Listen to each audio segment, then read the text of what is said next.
neglected on their role, Honorable Speaker. They are busy trying to look at bigger towns, putting in cabros and other things that can give them political mileage, but again, not really having long-term effect on their counties, Honorable Speaker. And therefore, it's a high time also that we increase the level of understanding from our communities so that they can know exactly what is expected of county governments, Honorable Speaker. The accountability on these county governments, and as far as accounting for the monies that they are given, as opposed to developments that are happening in their counties, is very low, Honorable Speaker. Developments that we see are either coming from the national government or they are coming from donors, and these are the projects that our governors are riding on instead of having their own. And this has serious consequences, Honorable Speaker, because much of the revenue that is then left to county governments is being misused in some instances in organizing political meetings and political activities, Honorable Speaker, instead of going to the development of those counties. So, Honorable Speaker, as I support, I insist that we need to relook at civic education to our communities, to be cognizant and aware of the expected developments that come from the county governments direct, and be able to discern them from the national government projects as well as the donor projects, which are all over, Honorable Speaker. We have markets, we have cabros that are going on throughout. They are all funded by donors, and credit is taken by the county governments, who then would not account for the money that was given to them through what we are doing here as National Assembly on the revenue division bills that we pass every year. Honorable Speaker, I support with those few remarks. Leader of Majority, are you ready?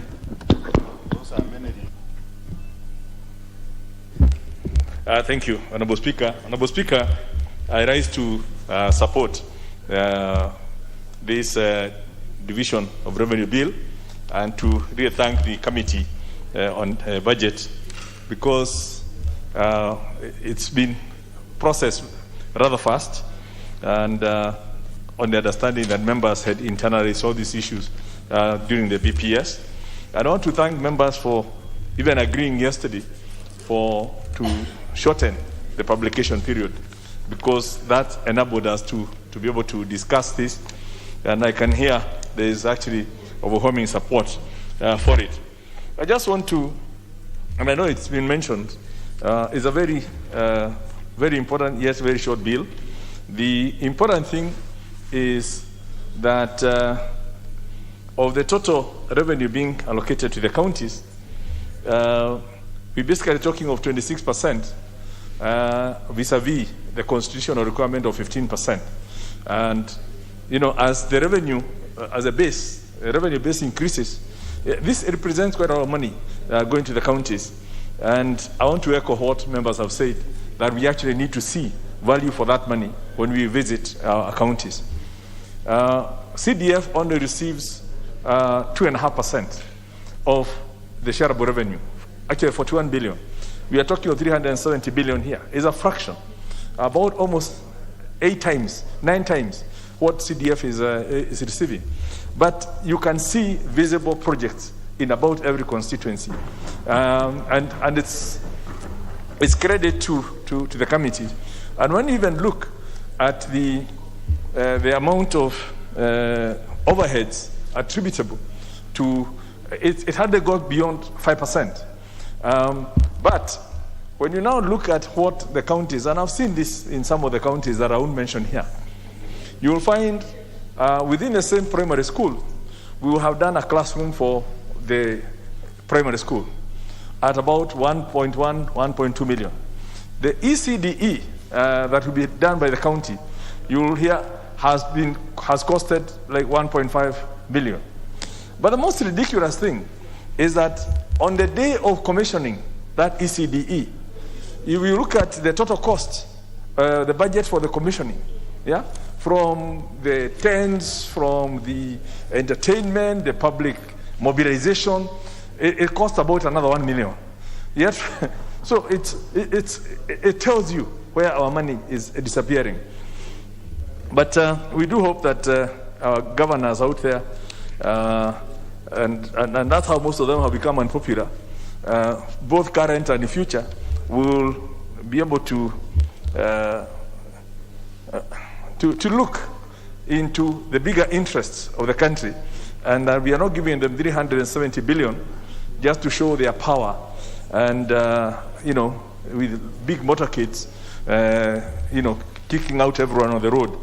And, but it's basically to deliver on the 14 functions that were devolved to the counties.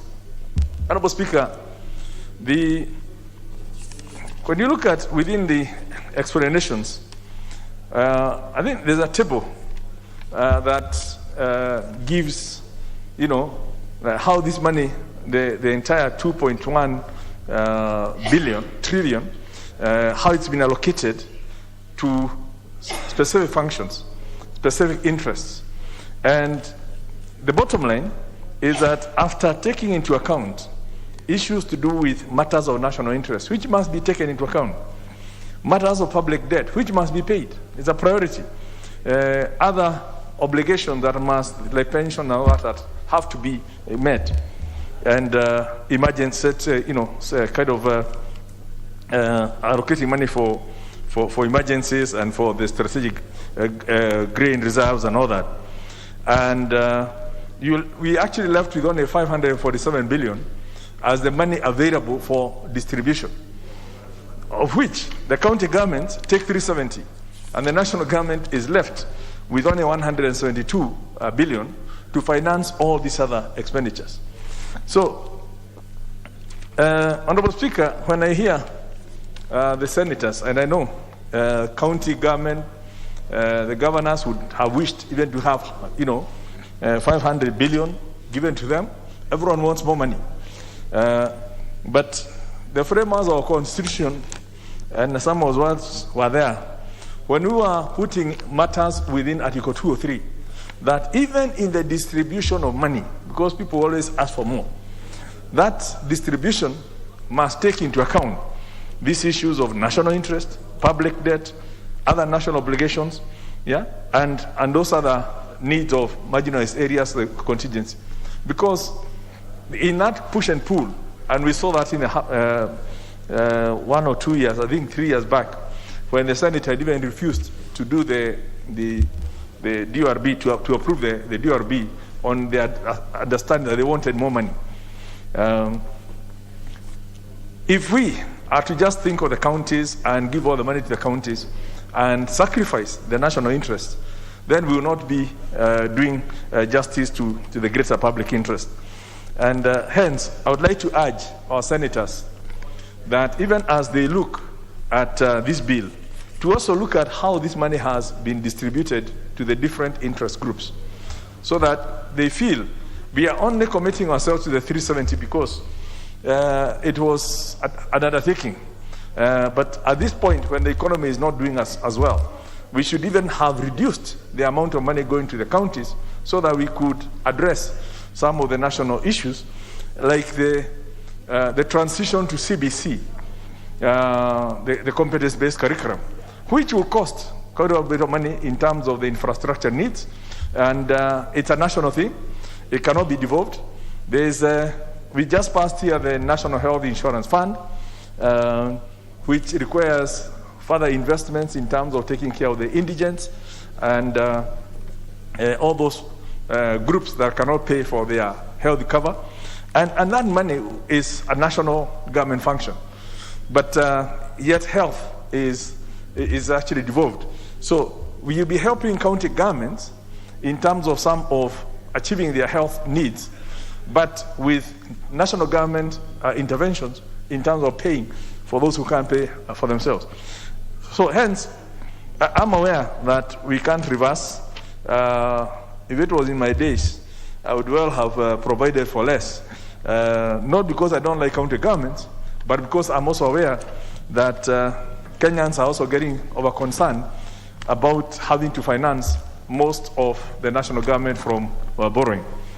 And talking of borrowing, Honorable Speaker, because I tend to hear lots of people talking about that debt is bad, that we have overborrowed. First of all, as a country, we are within the safe zones. If you look at it from a global perspective, our total debt to GDP ratio is under 70%. Countries like Japan, we are talking about 261% of the GDP. Now,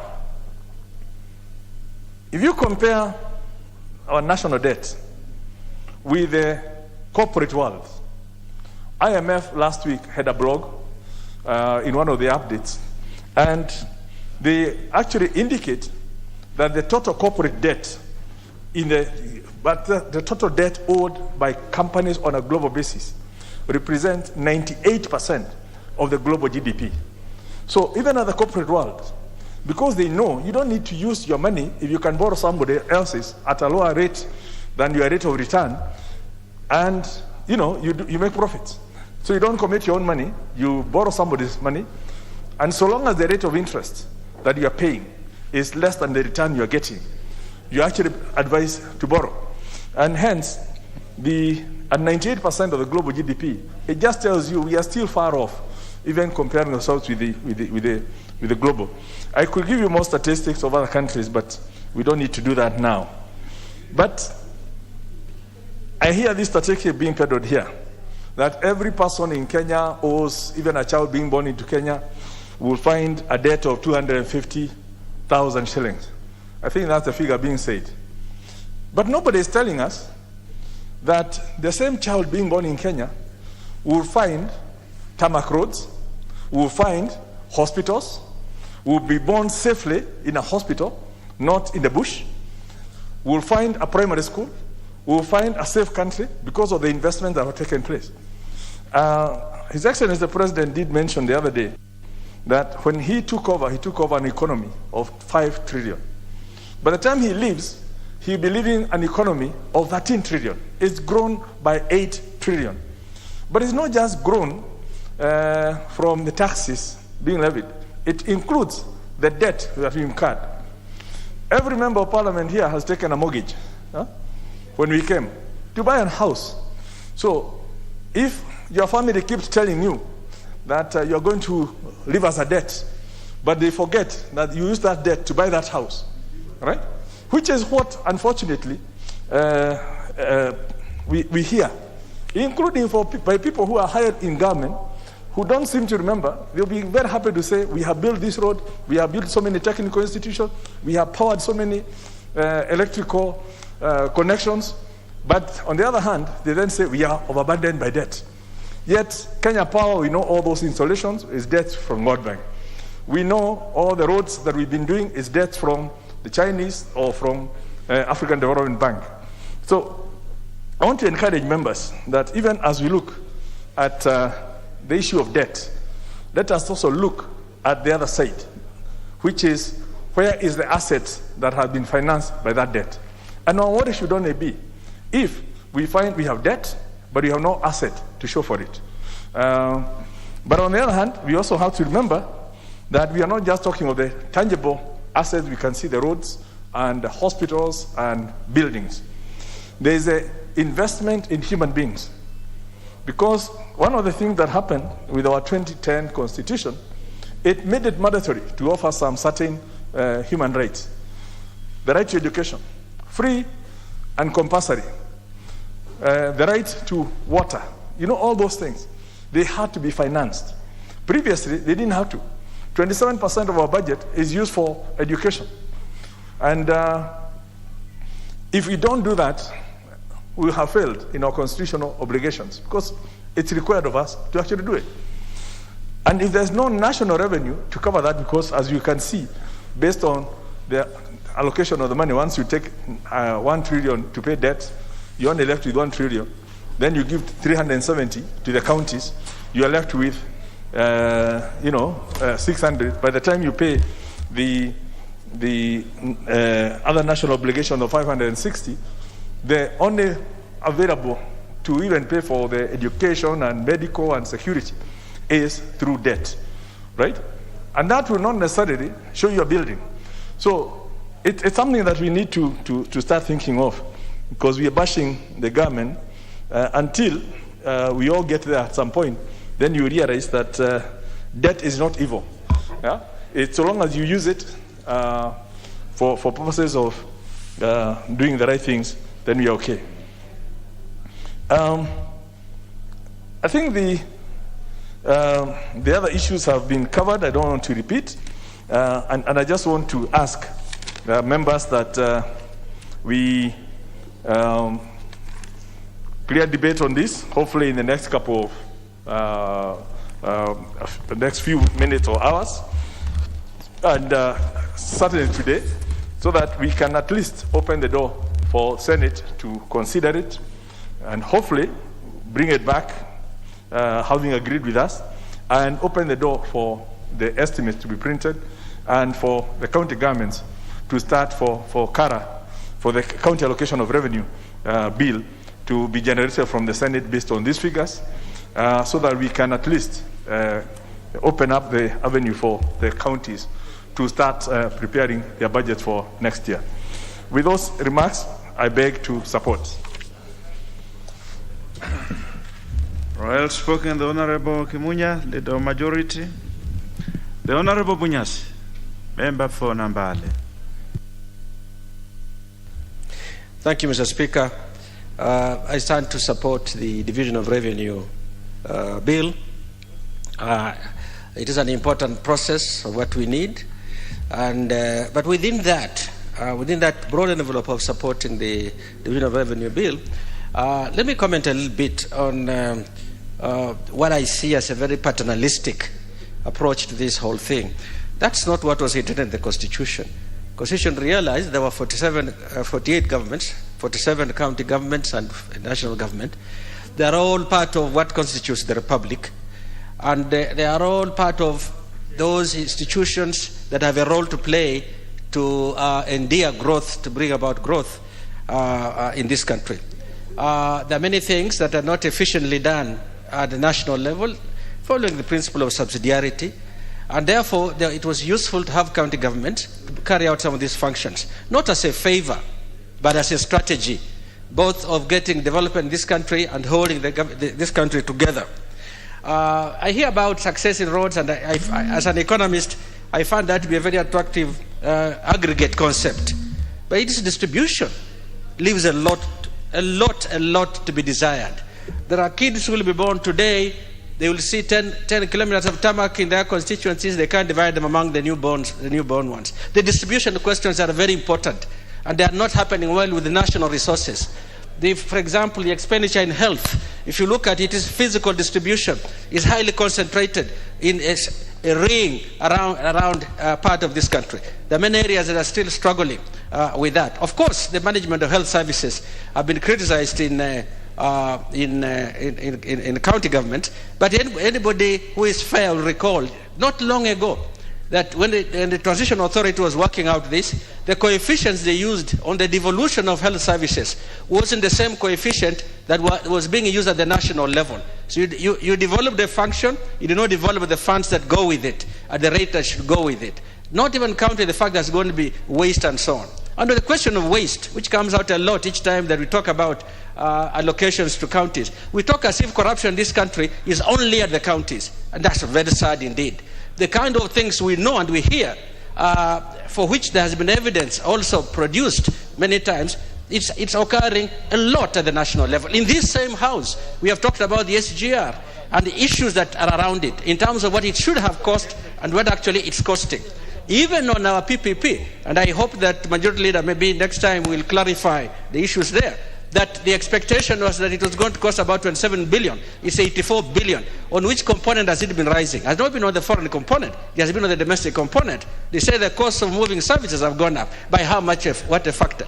So even though we accumulate debt, for example, linking that both to debt and devolution, first, to devolution, it means that a shilling left at the center is not necessarily more efficiently used than a shilling that goes to the county. We have to be realistic, we should do a good analysis, and we should be able to use that accurately when we are describing this situation. But now if you relate this to debt, the amount of waste that goes in pampering up, looking for the right word, in having costs that are really there to benefit people. That is wastage, theft that goes with it, or bribery, whatever the case might be, that the unit costs are much higher than would have been elsewhere. And we have seen that. And things like ROSE are global comparisons, and we are on the high end on that. On the SGR, Ethiopia is doing it at the same time, and we are very much higher than that. Just how much can be contested. So debt is also okay, but in all these countries we talk about, in Japan, you're not going to get debt and waste it.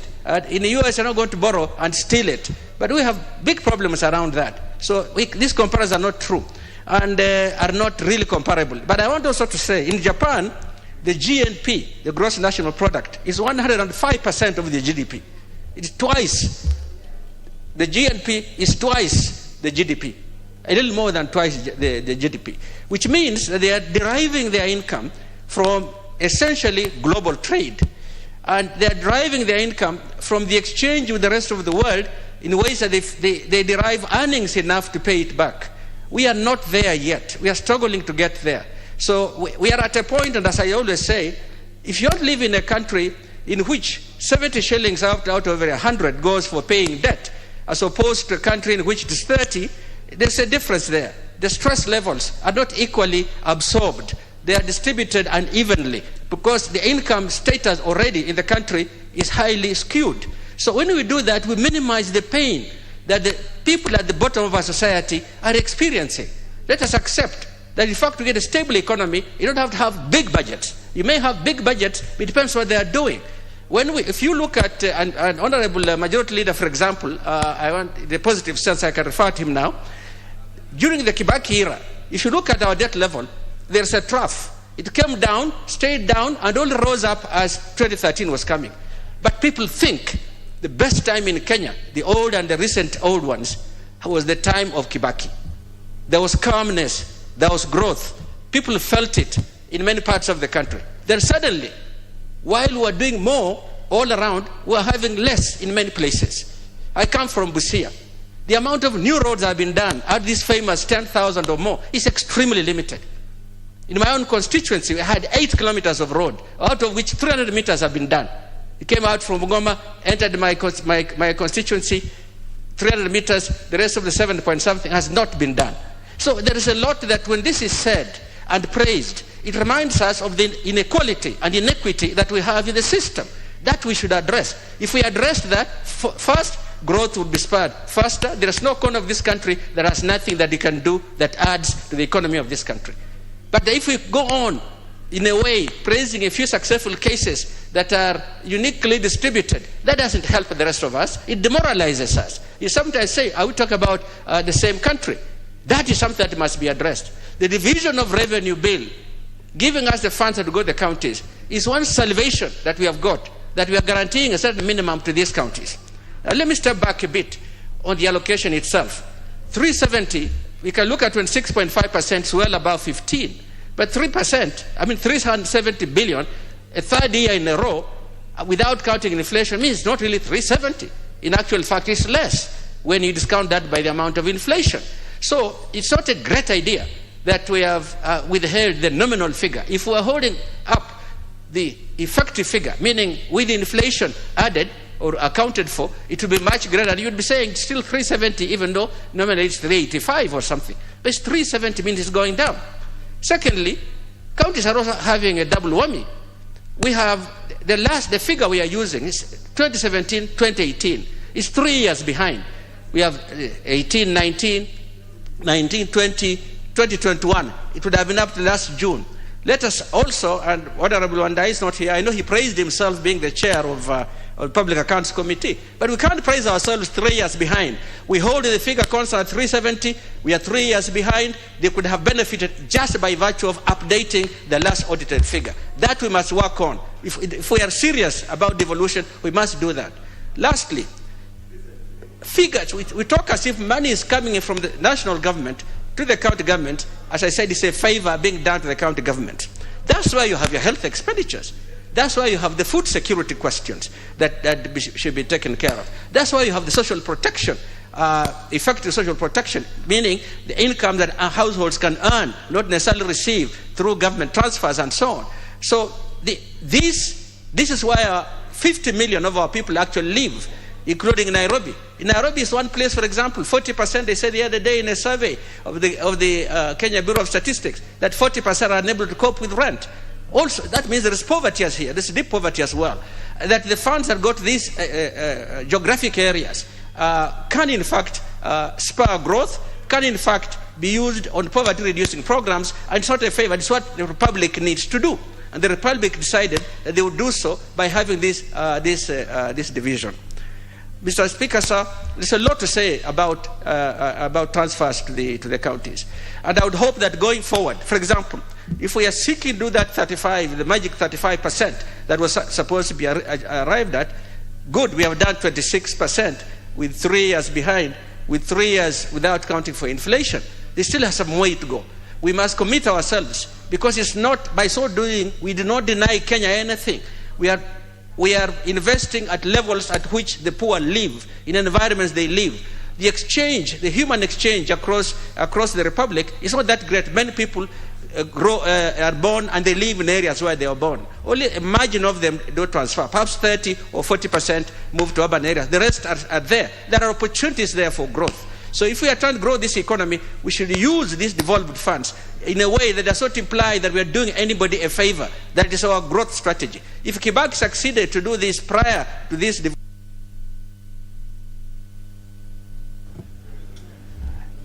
Honorable Bunyasi, it's always a pleasure, as I've always said, to listen to you. And when you say that, and they were saying that there's the argument that the counties are now getting 27%, and then you said the counties are not enjoying a double whammy. That is nice.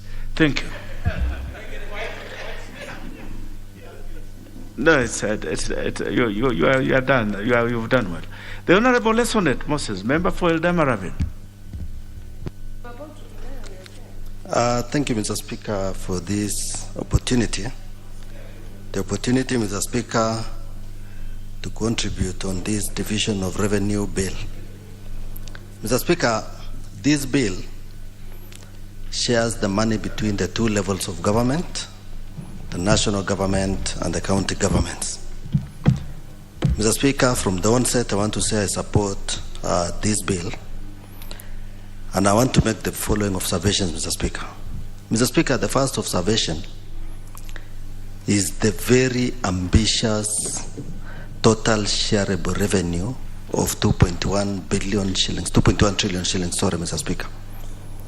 Mr. Speaker, this government anticipates to collect 2.1 trillion. Mr. Speaker, when you compare with the collections done in the last financial year, and the imagination that we can collect 2.1 trillion, Mr. Speaker, from the onset, that will not be possible. And Mr. Speaker, the national government will finance the shortfall in the attempt to collect 2.1 trillion through debt, whether domestic borrowing or foreign borrowing, Mr. Speaker. Mr. Speaker, the only problem, including me, that I have with debt is, Mr. Speaker, when most of our revenue goes towards paying debt, servicing of interest and principal repayments, Mr. Speaker. And if we despite what the majority leaders say, that we are on very safe grounds in terms of borrowing and in terms of debt, Mr. Speaker, year in, year out, the amounts that goes to servicing of debt and interest is increasing, Mr. Speaker. And if we do not control this borrowing, Mr. Speaker, we may reach a time where all our domestic revenue goes towards servicing of debt. And Mr. Speaker, when we are repaying, especially the foreign debt, we don't repay in Kenya shillings, Mr. Speaker. We repay in foreign currencies, most of the time the US dollar.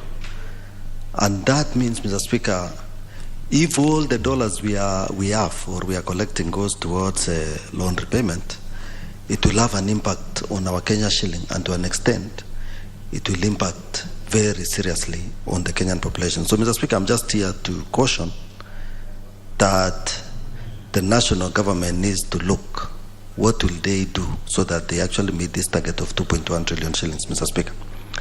Mr. Speaker, yes, from this bill, we may be able to say, oh, we have given the counties more than 15%, that we are not far from the 35% anticipated in the BBI proposal.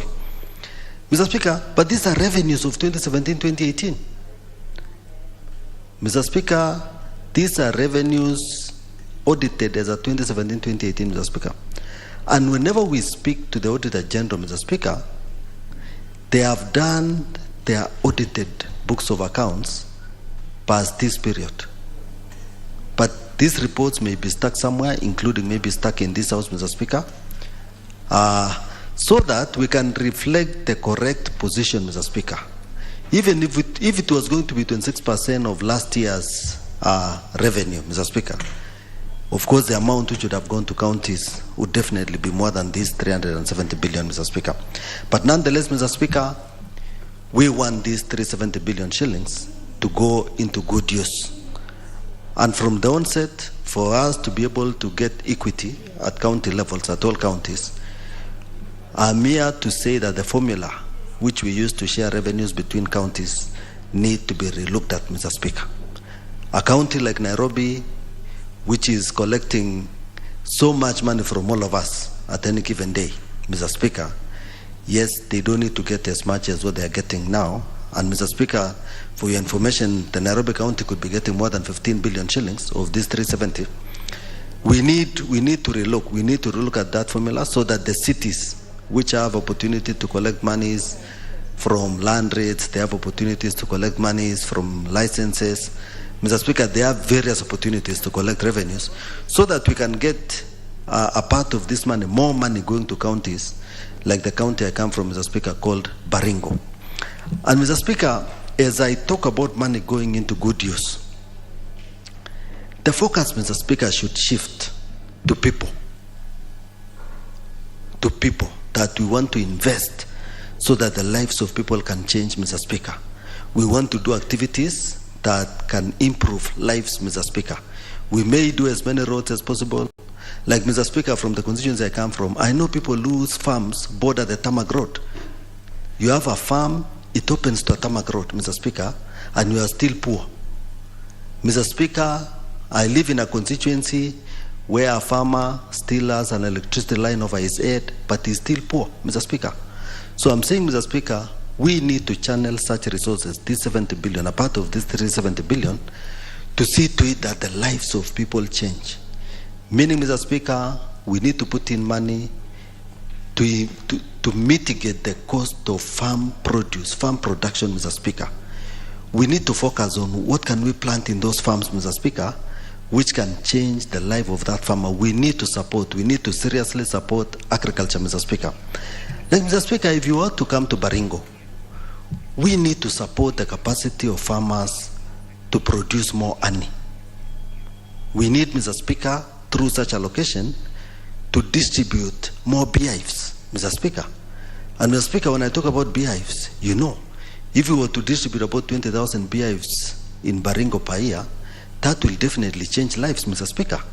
And we need to make use of part of this 370 billion in such activities. Mr. Speaker, in Baringo, where water is a problem, we need to think around this, that what do we need to do for that person in Baringo to have water in his home and therefore to have a better life. And I'm here, Mr. Speaker, to say that if we were to do, for example, in Baringo, 4,000 water pans per year, Mr. Speaker, that will not be too much to demand that 200 million shillings can do 4,000 water pans. The lives of that person, the life of that farmer, that resident of that very, very dry part of Baringo will definitely change, Mr. Speaker. Mr. Speaker, yes, through this money, again, if we were to invest in the permanent crops, if we were to invest on avocado, Mr. Speaker, if we were to invest, Mr. Speaker, on macadamia farming, if we were to distribute mango seedlings, Mr. Speaker, in that dry part of Baringo, I want to tell you from the third year of such a person, his life will definitely change. And when I talk about, Mr. Speaker, focusing on people, I am not lost to the fact that in this country, whenever we do exams, the KCP exams, Mr. Speaker, out of 700,000 candidates that sit for KCP in Kenya, Mr. Speaker, all 431,000 get D+ and below. Mr. Speaker, nobody talks about such people. We need to focus on them. That is a serious number, Mr. Speaker, 431,000, 450,000 per year, D+ and below. We need to make them productive. We need to make them have some skill, Mr. Speaker, and we can only do that through application of these resources that goes to the counties. And as I say so, Mr. Speaker, this would also improve the bottom line of the national government in terms of revenue collection. Because that Kenyan, whenever resources, whenever money comes the way of that farmer, Mr. Speaker, that boy you got D+ and below, Mr. Speaker, yes, they will spend that money. You sell your honey, you will spend. You sell your avocado, macadamia, mangoes, you will spend. Mr. Speaker, that youth, that D+ and below gets a relevant skill, they will spend. And it is only at that time, Mr. Speaker, that this country, through such expenditure by the residents of this wonderful country, Kenya, that we can actually surpass this target of 2.1 trillion shillings, Mr. Speaker. And Mr. Speaker, I'm sure if you have been listening to me, that is all about the bottom up. That is the bottom up, Mr. Speaker. And we are saying we want to focus on people. We want the livelihoods of Kenyans. We want to transform lives in this country. And we shall achieve that through investing such revenues which we collect on the people. I thank you, Mr. Speaker, for this opportunity. The Honorable Gishimu Githinji, member for Gishugu.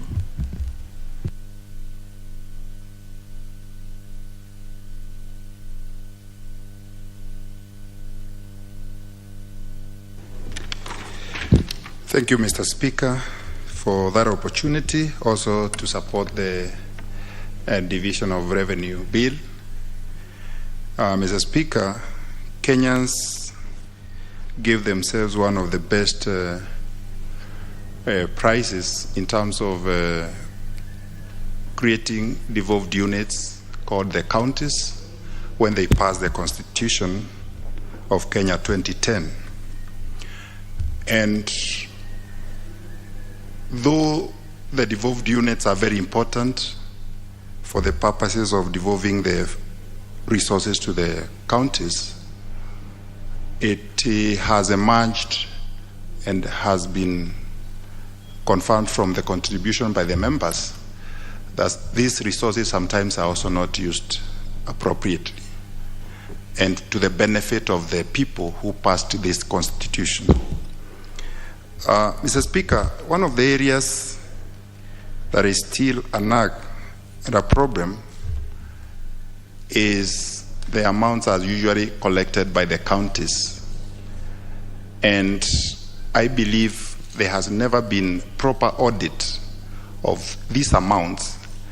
And as one of the members has also clearly stated, and I agree with him, county governments, when they were called, they were called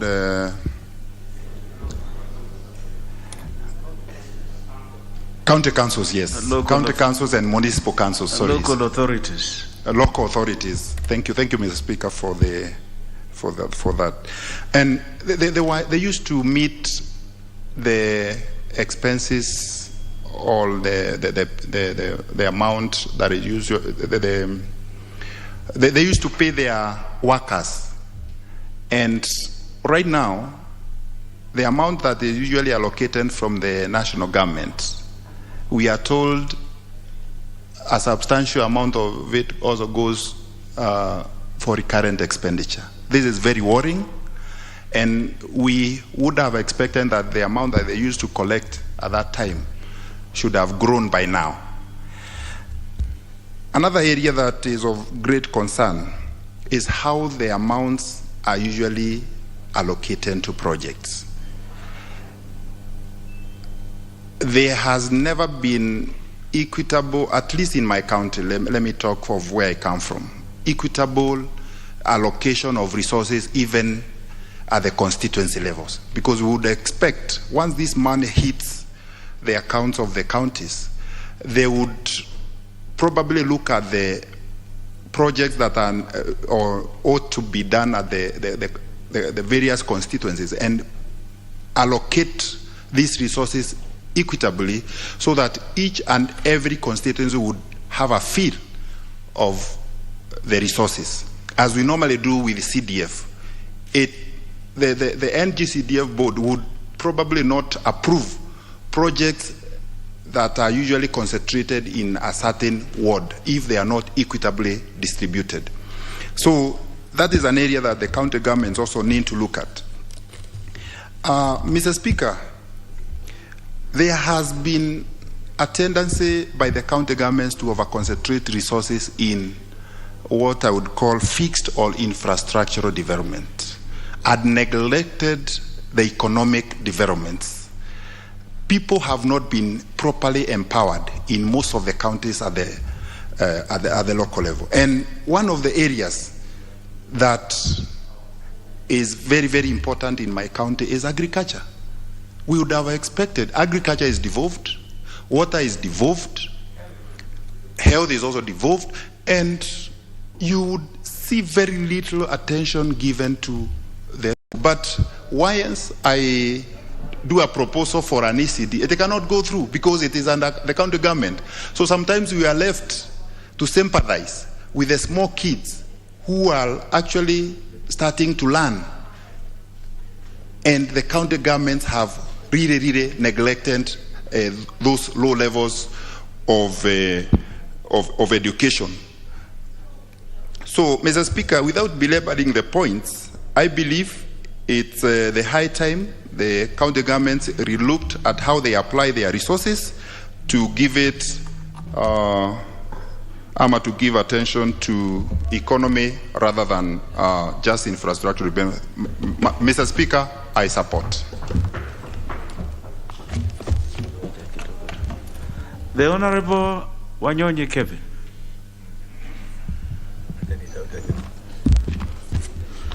Thank you so much, Mr. Speaker, for the opportunity. I think on the onset, we have to relook at the current situation. We are so embarrassed at Kenyans, Mr. Speaker, that the county government today are not doing what expect them to do.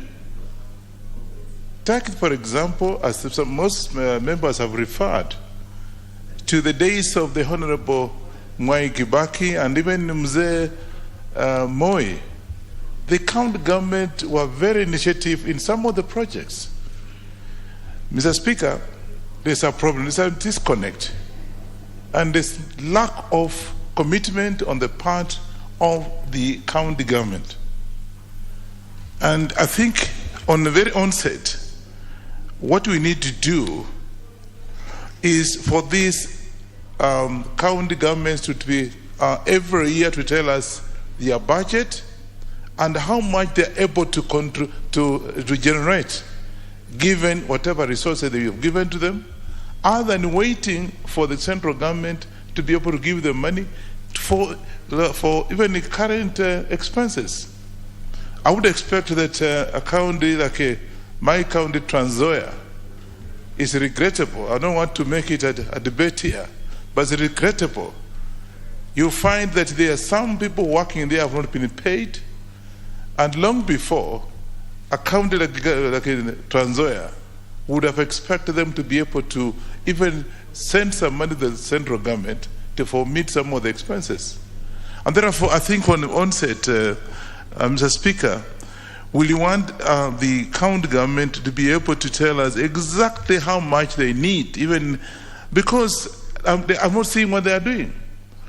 As somebody mentioned, maybe because of the county government members, the MCAs, some of them don't even understand the budget process. All they do is to go draw the salaries and go home. so that we do not have that critical input from the MCS to tell us that, look, this is what it is. So I think even the bill that unfortunately was brought before this House, where we required most of them to be having degrees or even at worst diploma, should have actually been passed and been enforced so that we be able to get people who are able to understand what is happening. I take example, for example, those days when you were young, you would see county government, people collecting revenues with receipts. Yeah, even I remember, Mr. Speaker, when I was very young, in my primary school, we used to make the ropes and go and sell on a particular day to the marketplace. It was on Sundays, on Thursday, I beg your pardon. And you go there and you know what you're going to pay for the county government. And that money, and you find so many things going on. Today, I'm afraid they don't even have anything to be proud of. So I think managers who are saying what you are saying, look at the CDF, 2.5%. Compare, go out there and compare what they are giving, 15%. Now I want to increase. Mr. Speaker, I think it's regrettable. People must be held accountable for whatever they're supposed to do. Look at what CDF has done. You know, in my own constituents, I just walk proud. But I can't see even the so-called ECD infrastructure is not there. And even the teachers teaching, they are complaining of the salaries. So what the hell are we doing now? We want to give them more money in this evolution? I think let's sit down and look at it critically and be able to know exactly where we are. I expect, for example, Mr. Speaker, that because we have now put a bracket for each county, say Nairobi, we expect it to generate such and such an amount of revenue, go to Kiambu, go to Bungoma, go to Siaya, whatever county they are, let them tell us exactly how they are and see the deficit which can now be filled in by the central government. For example, you go to the markets. I've gone to some markets. You can't believe this was a former market that was generating revenue for the county governments. Some of them are not even there. I've gone to 2 or 3 places, and now the people are selling, Mama Mboka selling bokas there and fish, what have you. They ask a member of parliament to assist if they can actually construct sheds for them. So where is the function of our brothers and sisters in the county government? I think we have to be very, very careful. Let's not just please people left and right, that now you want to increase the allocation from the central government to the country. So I have my reservation about the increment of the shareable revenue. I think if we give from 15 to 35, no. Let it be what it is. Let people prove what they're supposed to do as far as I'm concerned. With those few remarks, I want to oppose the increment of shareable revenue to the county government. The Honorable Wanyonyi, you will of course note, as a matter of record, that some of those governors who have been impeached have been members of this august House, have served here. So it is quite debatable whether this House is the keyword for leadership and aspirations to higher office. But that said, I get extremely embarrassed every time I see these governors with their good titles, His Excellency so and so, in their behemoths, streaming around the villages and raising dust in those big cars. And the Mama Mbogas are there. And I don't know whether they are happy with that. I get worried. I get totally embarrassed. It should not be that way. The Honorable Sankok, yes, you're on top of my list. Thank you very much, Honorable Speaker. And I almost thought you were watering down. The praises have been piled on me by Honorable Wanyonyi. So, Honorable Speaker, the Division of Revenue Bill, I do support 100%. And we really need to look into it and probably over-advises to what should be done. Honorable Speaker, and this Division of Revenue Bill is not all about what goes to the county. It also have what goes to the judiciary and also to the Equalization Fund. Honorable Speaker, I've seen 7 billion that is supposed to go to the Equalization Fund. And this Equalization Fund, since inception, we have not really had tangible development that was supposed to be done by it, Honorable Speaker, because this was meant to reverse the session paper number 10 of 1965 that placed a lot of resources on the high potential area, leaving a lot of other areas, like the 80% landmass of Kenya, under the hands of pastoralists. Because those who crafted this session paper number 10 of 1965, most of the time arid region, but it is just next to Mount Kilimanjaro. Why don't you just use gravity, use PVC pipe water from Mount Kilimanjaro, and it will flow using gravity all the way and irrigate the whole of Wajir or the whole of Isiolo through all the government roads. These pipes will distribute water, and those residents will be great farmers more than those in Mount Kenya East and West, Honorable Speaker. Honorable Speaker, there are potatoes producing regions in this country, and the counties themselves cannot even negotiate with KFC, which import potatoes, Honorable Speaker. They cannot even have their own crepes producing industries to produce crepes and sell within and even outside this country. How can you imagine, Honorable Speaker, importing potatoes? How can you imagine, Honorable Speaker, importing crepes? You know these crepes, things that look like chips, Honorable Speaker, is a shame. We even import toothpicks, and there are those counties that are next to Mao Forest, and toothpicks are produced using those forests, Honorable Speaker. Honorable Speaker, you can even imagine that we import toilet papers. You know, it is a shame, Honorable Speaker. I don't know if the country if those countries want to finish us like China, they can place some other chemicals on the toilet papers, and you know what will happen. Honorable Speaker, again, if you look at this budget, the deficit is just too huge. That is a recipe for overborrowing again, Honorable Speaker.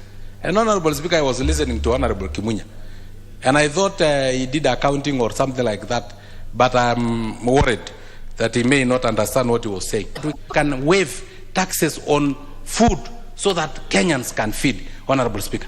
But that adjournment motion, I heard from my own ears, Honorable Kimunya, the leader of majority, saying hii ni ya kuchapa serikali, as if in Kipipiri, is it Kipipiri, the residents buy food at lower prices, Honorable Speaker. As if Kipipiri, the voters are very rich and they can afford the food that Kenyans are crying that lower food prices, Honorable Speaker. I was very ashamed, Honorable Speaker. So, Honorable Speaker, with those very many remarks, I support, because it's a process that we have to do as a House. The Honorable Sankok, 10 minutes are done.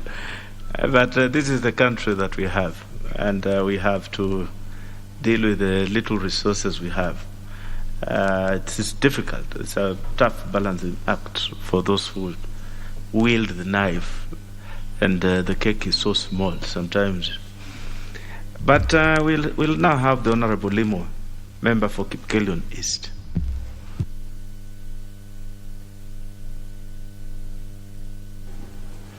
Yes, Mr. Speaker, thank you very much for giving me this opportunity to contribute to this important bill, which is a division of revenue bill which divides the revenues between the fertilizer. The planting season ends in April. So, Mr. Speaker, what are you telling us? You are telling us the government which is currently talking about moving a supplementary budget cannot stand up and invest in farmers by putting in quick subsidy to reduce the price of fertilizer. So when we are talking about this, I want to say we should actually look at injecting whatever has been allocated, both to the national government and the county governments, in saving the farmers, because the farmers are in trouble. Currently, the price of fertilizer is 6,000, up from around 2,000. 3 times the price has gone up. And we are still really praising ourselves that the government has done something. I see a billboard somewhere saying that tuliahidi tumetimiza. So what I can say to the farmers, the government has timized by pushing the price of fertilizer from 2,000 to 6,000. And that is what we are saying we are proud of. I cry because my farmers in Kipkelion East today cannot actually wake up tomorrow and go to the farms and plant unless they plant without fertilizer. Mr. Speaker, this budget will be just a paper if we don't inject in the right places, Mr. Speaker.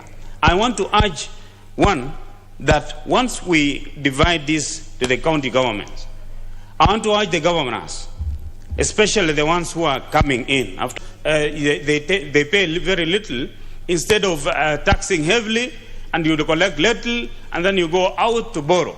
Mr. Speaker, there is also need to have spending discipline. If you look at the expressway, which is built from airport to Westland, the other day we were shocked that the adjustment of cost is going up by around 22 billion. Why? It is going up because of the appetite to misuse the country's funding and expand the borrowing burden, Mr. Speaker. Debt burden. The debt is growing and the economy is not growing. So, Mr. Speaker, I want to express a lot of dissatisfaction in this budget. But however, Mr. Speaker, we need a very serious parliament. I know parliament has been pushed to the corner, but we need to be very serious and be very independent so that we save this country. Otherwise, if legislators play to the hands of the executive, then the country is left with no one to look at. It is the same way in the county government. What has happened is that most of the county assemblies have actually gone to stay with the executive. So the country is actually left with no people to talk on their behalf. What I want to say is we need a serious legislature which is independent and work for the people. Otherwise, Mr. Speaker, I want to say let us concentrate on this, and when the estimates come, we actually inject the money to the right places and ensure that the people on the ground get the money in line with what we are saying. Bottom. The Honorable Sankok has left. I want to thank him for the kindness that he has showed to the Honorable Millie Odhiambo sitting there. He knows what he did. He did a good thing. It is well. That is the way it should be. We should be kind to each other. The Honorable Russell Ali Saku. Thank you very much, Honorable Speaker. Honorable Speaker, on the onset, I want to support this division of revenue bill. As it is, it provides a pen picture of the budget macroeconomic outlook. As I sit here, Honorable Speaker, I ask myself several questions when this particular document appears before this House. What is the inflation at this point in time? What is our economic growth as a country? What is our debt superimposed against the GDP? These are some of the hard questions that we must ask before going into the finer details.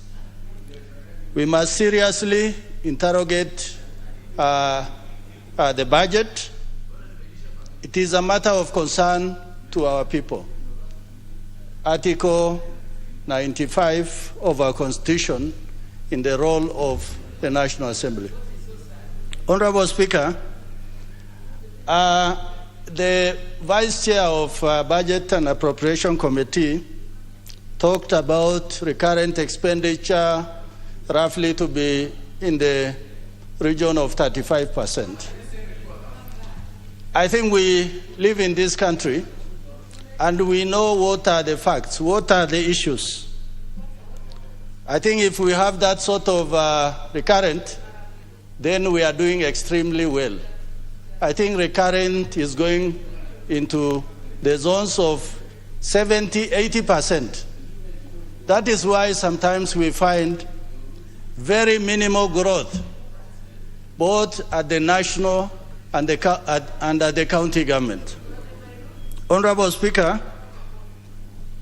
27% is what is being allocated to the counties, and that leaves 73% at the national level. We must be very careful to only look at that 27%. We must be asking, what happens with that 73%? How much say do we have as members of National Assembly on how that 73% is being utilized to help our people? Honorable Speaker, the Leader of Majority is not here, but he really praised the debt. Debt is a major issue in this country. When we borrow, we don't borrow on behalf of future generation. We must borrow only on behalf of the current generation, so that we don't pass burden from one generation to another. Yes, debt is good, so long as it invigorates the economy. It becomes a catalyst for growth, employment, for better service delivery. But if it is about embellishing the welfare of a few well-connected individuals, then we must say no to that. Honorable Speaker, no country will depend on debt and loans.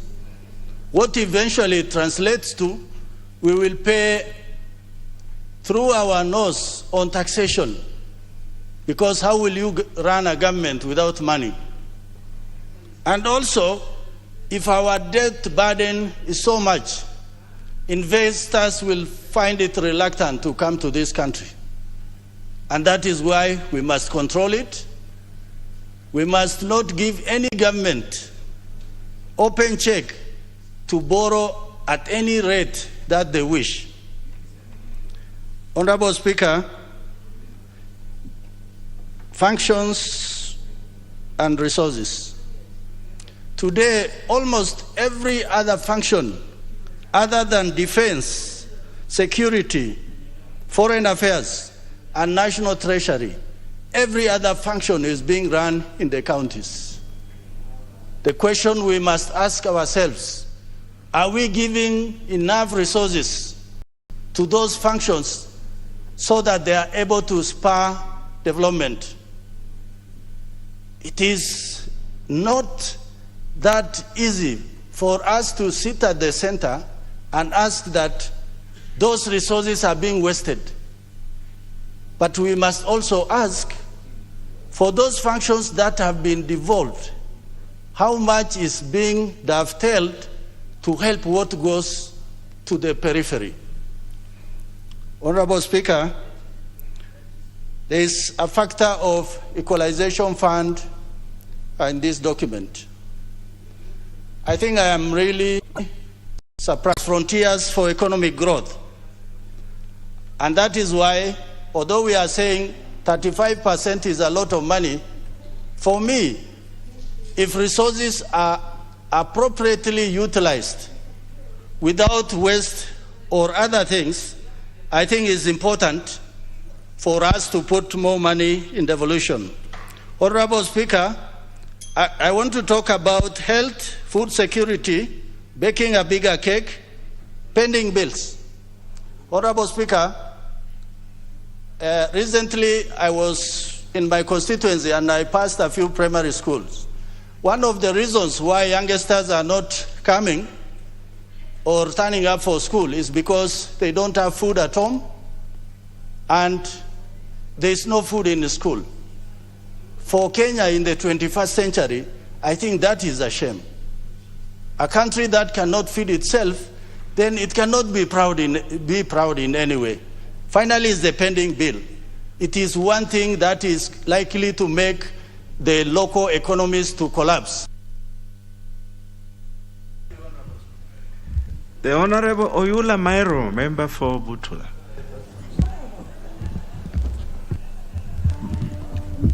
Thank you, Mr. Speaker, for giving me this opportunity.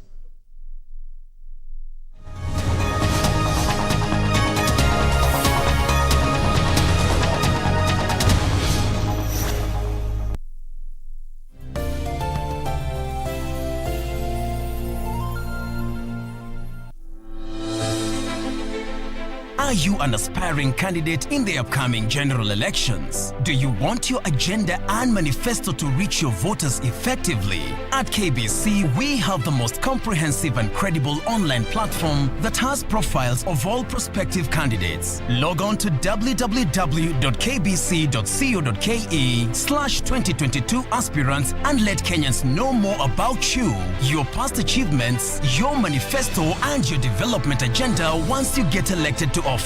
What's more, the website is easy to navigate. We will create your profile, post pictures and short videos with your campaign messages at affordable hosting fees. Log on to www.kbc.co.ke/2022 aspirants today and establish your brand authority as we lead towards the forthcoming general elections.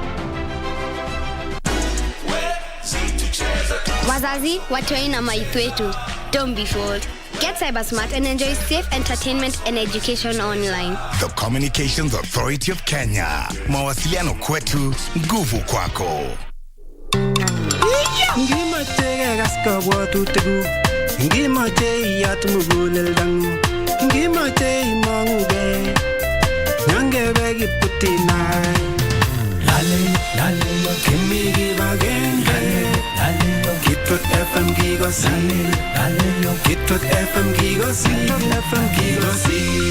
98.0 Kitut FM Gigosin.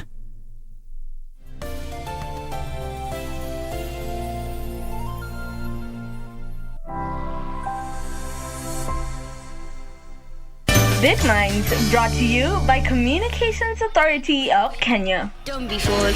Get cyber smart and enjoy safe entertainment and education online. The Communications Authority of Kenya. Mawasiliano kwetu, nguvu kwako.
Treasure MJ. I am 10 years. I'm a singer, a trainer, and also a fashion designer. And I also write scripts. So I teach people how to level up mentally, how to discover themselves and know what they want in life. And I also sing gospel songs. And I write scripts for my friends and to also make people happy. Hello, this is Itzy Grizzlies. We're back in another video. Today I'm going to be telling you how to level up mentally. So without wasting time, let's get to this video. Okay, so number one is avoid negative people and negative things. So negative people are everywhere, and I feel like everybody has their own opinions. So if you don't want to get into this whole entire thing, if someone tells you oh Treasure, you look so bad, and then the person might come and say, oh Treasure, you look so beautiful. So everybody get their own opinions, and if you have a bad opinion about someone, just keep it to yourself and shut it up and do not talk. In singing, I discovered when I was 7, but writing songs when I was 3, but my mother didn't realize it. And when I was about 10 years, that's when I started, writing scripts. And now when I was 9, I then started just teaching myself and writing just things to help people in life, and that's how I just started.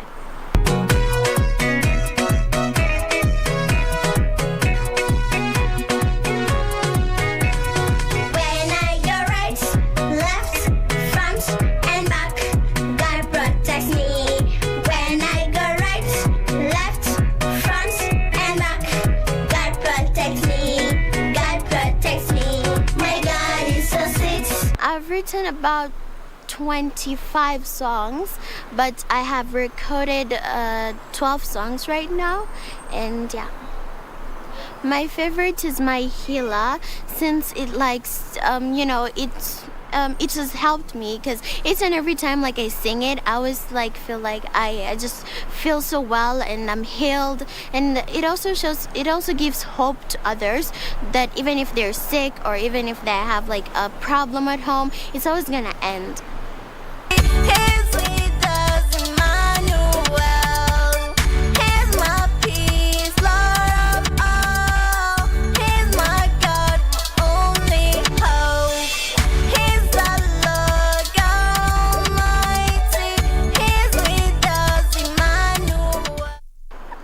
The person who inspires me in singing is Ariana Grande, since she has really nice vocals and she sings very well. And the person who inspires me when it comes to teaching, her name is Love Your Natural and Sniper Wolf, because they have an amazing, their YouTube channel is always very active, and they just teach people really nice things, real hopeful things they can relate to, and they're just things they're realistic. And some people teach people, yes, but then it's not something realistic and not something you can just look at and say, that's not true. That's what I love about them. That was just true to themselves. And also Danman really inspires me when it comes to teaching and also script writing. My latest song is called Celebrate Jesus. It's already on YouTube, and it just tells people that they should just celebrate Jesus, because he's always there to help you. He's always there in the darkest situation. Even if your parent is not there, Jesus is always going to be there with you. You should just celebrate him, because he's always going to be there for you. Whether you're weak, whether you're not strong, he's always just going to be there. Yeah.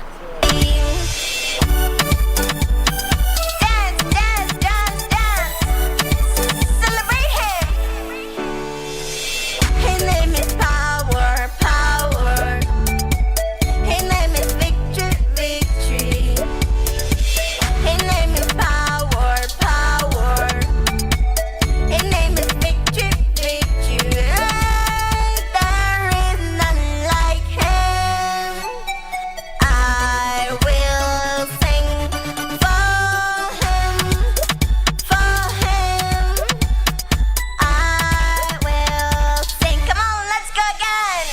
some of the challenges, like me personally, it's time. Like, you know, like you don't have time since you're in school and you have to handle school and like, you know, everything. Since you on Monday to Saturday you're in school, and then like you have to like miss some classes to just come and like record some of your things.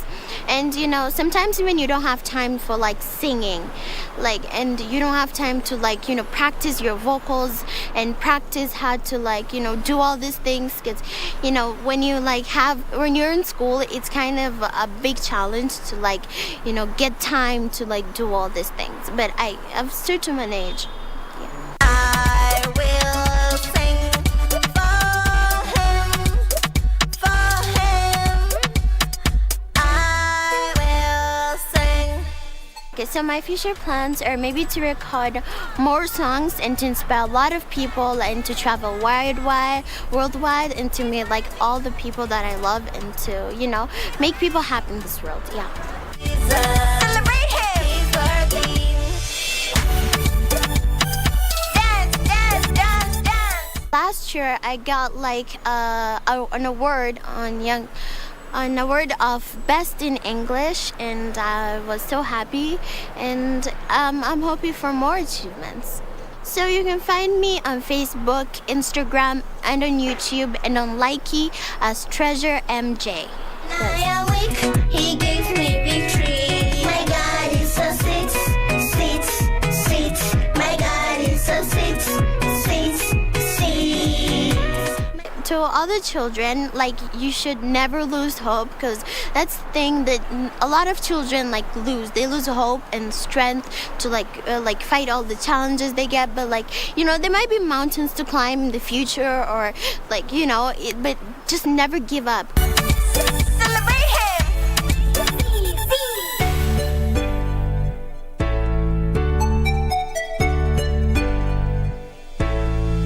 Praise God.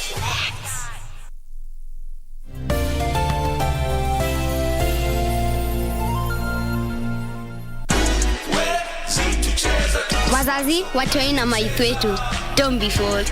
Get cyber smart and enjoy safe entertainment and education online. The Communications Authority of Kenya. Mawasiliano kwetu, nguvu kwako.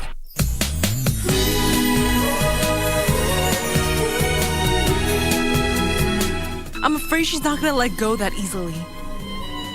And I fear you'll be seduced by her again. This affair between us is completely done. Do you hear me?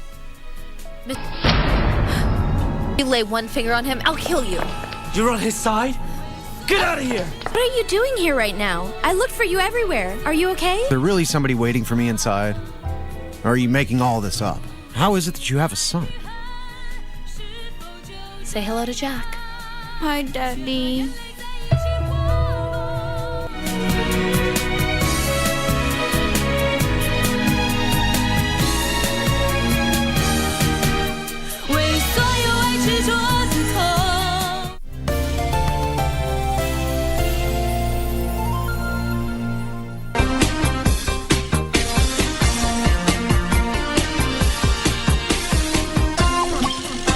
In today's story time, we learn about talents. What is your talent? Maybe you can sing. Maybe you can dance. Maybe you can play a musical instrument. Well, even in the forest, different animals, well, they decided to have a talent contest. And that is our story for today, from here at the Textbook Center. The Talent Contest.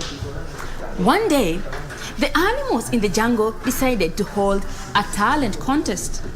The winner would be the animal whose talent everyone agreed was the most useful. Well, first came the monkey. I can swing by my tail and juggle coconuts at the same time, he said. That's clever, but it does not sound very useful to me, said Zebra. And so, Monkey was out of the competition. I can squirt a jet of water high over the trees, announced the elephant. And to prove it, he did just that. But he soaked everyone in the water. And so, the elephant was disqualified from the contest. "I can sing beautifully," squawked Parrot. But he was terribly out of tune and everyone had to cover their ears. Terrible. Tiger was ruled out too. His only talent seemed to be sleeping and hunting the other animals. And the animals all agreed that none of them liked to be hunted. Crocodile was next. "I can pretend to be a log floating in the river," he smiled shyly. But nobody was sure that this was very useful. But suddenly, there was a rumble of thunder and rain began to fall in torrents. All the animals ran for shelter and soon the river washed away the bridge. "Whatever shall I do?" cried Porcupine. "My children are all at school on the other side of the river. I can't get across to bring them back home." "All right, Porcupine, you can walk across my back," Crocodile said. Can I come too?" squeaked a little mouse. And soon, half a dozen small creatures had climbed on the crocodile's back, and they all crossed safely to the other side of the river. "I think we have found the winner of the contest," said Elephant, and all the other animals agreed. Crocodile certainly had the most useful talent, and he was crowned the winner of the talent contest in the jungle. Well, back to our question. What is your talent? Find out what your talent is and go out there and practice it. And who knows, one day your talent might be very, very important somewhere. Bye. A skunk sat on a stump, a skunk sat on a stump, a skunk sat on a stump. A skunk sat on a stump, a skunk sat on a stump, a skunk sat on a stump. A skunk sat on a stump, a skunk sat on a stump, a skunk sat on a stump. A skunk sat on a stump, a skunk sat on a stump, a skunk sat on a stump.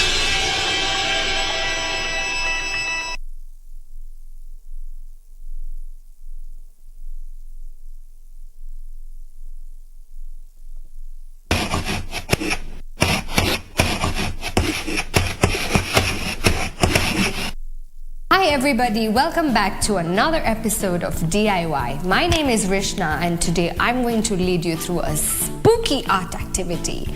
And to do this activity, we need a black sheet of paper, some googly eyes, an apple that is cut into half. Make sure some adult is helping you when you operate a knife, and of course some paint, and I have chosen the color orange. I'm going to squeeze out some paint on my plate and then take the apple and